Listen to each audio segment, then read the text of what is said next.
Humans of the cardboard, welcome back to Just Nuts, guys. Finally back from my final actual vacation, I guess. Crazy being away for a week, having some huge stuff dropped, some Blue Eye stuff, the new Malice archetype, the Apodracosis archetype, and the final Riseol card. Not in that order. We're gonna go through everything here in their own order. I'm gonna do separate videos for everything because it's just too much for me to focus on everything, like to kind of spread my brain like that. This is going to allow me to focus in on every individual thing because I do think they deserve it. So let's start off with a small thing here, and this is the final Riseol card. Riseol is the very rank 4 oriented archetype that is for crossover breakers. Really cool archetype. A lot of players seem to not love how linear the archetype seems, but I do think they seem relatively strong. So let's see how their final card, the field spell, looks. This is Riseol Cross. It's just a big old engine card. Field spell. You can only use the second effect once per turn. You cannot exceed summon monsters with the same name as a card you control. Okay. That's not terrible. That's not... I don't think that's that big of a deal anyway. There's probably like a specific instance where this effect could be kind of nasty in the deck, but like other than that, you know, nothing too out of this world in terms of restriction goes. Second effect. You can target 2 Riseol cards in your graveyard, except for Cross. Place them on the bottom of the deck in any order, then draw 1 card. Cool, like a mini pot of, actually, yeah, like a mini pot of Avarice, except instead of needing to put 5 monsters back, you only need 2 Riseol cards, but you don't have the payoff of drawing 2, you only have the payoff of drawing 1. Still a decent effect, though, all things considered. And the third effect, which is the main effect of this card for sure, once per turn when an opponent's activated monster effect resolves, detach a material from a Riseol Exceed monster, and if you do, negate that effect. Yeah, that effect's pretty nasty, I'm not gonna lie. So there's a couple things that make this effect like really interesting. One, this is on resolution. This is definitely something that I saw a lot of people were already noting super early on when this card got revealed.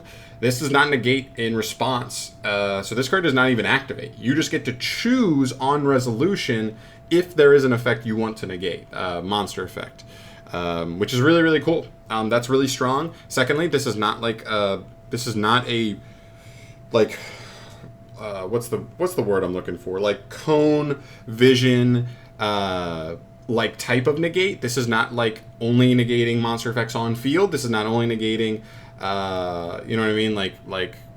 I guess that's the main thing, right? We see a lot of effects like this that only negate on field. The fact that this negates from anywhere in the game is really solid because one of the problems I had already been looking at with the deck is Nibiru for sure. And I know Plugin was already a good card to play around Nibiru a little bit and still get you a decent payoff through Nib.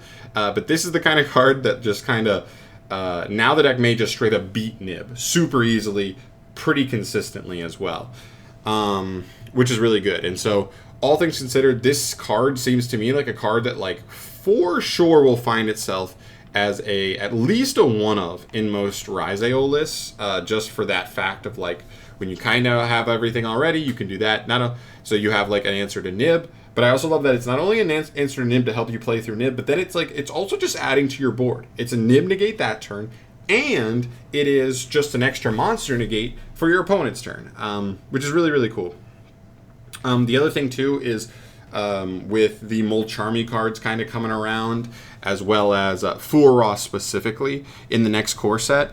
Decks that like need to go into the extract to get much payoff a bunch of times doesn't really work that well, to be honest. So what this allows the deck to do, in my opinion, is it means even if your opponent shows Fuaros super early in the turn, it does give you the opportunity to make the rank 4, gave your opponent 1 draw with Fuaros.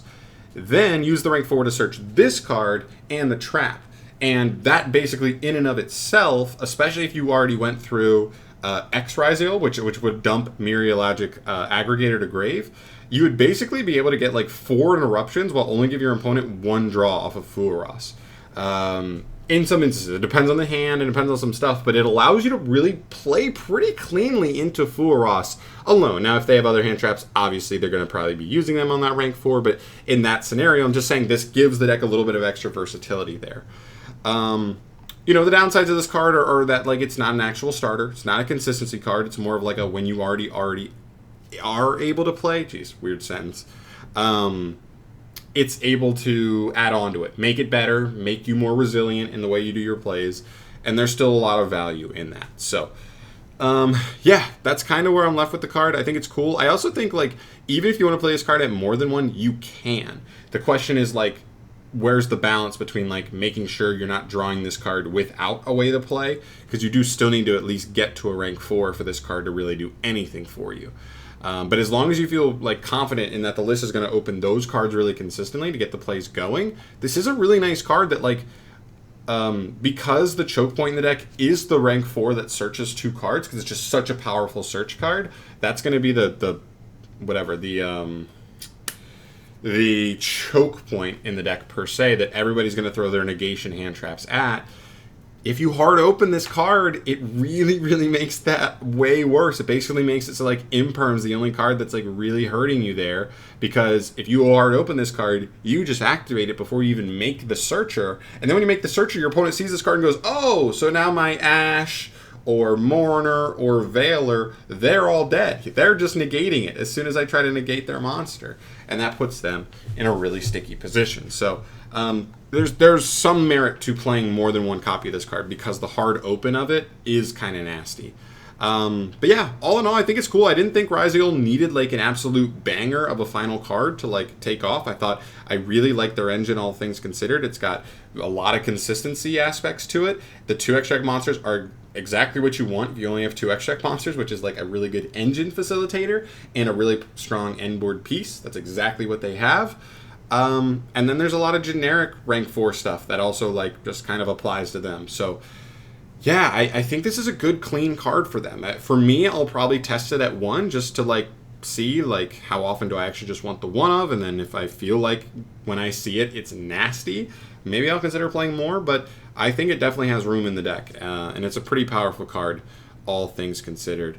There, as well as, like, the recycling aspect, like, that's not nothing either. Like, being able to just, like, recycle plug-in, like, does this card's existence make plug-in, like, an automatic one of, just because even when you do use it, you can just put it back for free, even to just get more draws. Like, that's totally something to keep in mind, because plug-in is a pretty strong grind card out on its own merits. There's definitely some stuff to go into, but really cool. I like this card. I think it's a good final card. I like the prospect of RAIZEOL. I liked Mathmech. There were a lot of people who didn't like Mathmech. I get it. It's linear, but, like, sometimes that's still okay. And I think that this deck actually has some good rogue potential to it. I don't see high level, like, tier 1, tier 2 level just yet. But I think the potential's there. And this is a deck build pack, so we've seen, you know, all the deck build pack archetypes get some pretty good stuff, you know, the most recent ones. But we'll have to see. It's a good start, though. I really like it. But I'm out for today. Thank you so much for watching, as always. Sorry this is an 8-minute video on one single card, but I had a lot of thoughts from when I saw this card earlier in the week. Let me know your thoughts, though, down below. Where do you land on this card? Where do you land on RAIZEOL overall, now that we have their full list of first wave cards as an archetype? I'd love to hear your thoughts on that. But I'm out for today. Thanks for watching, as always, guys. I'll see you in the next one. Peace.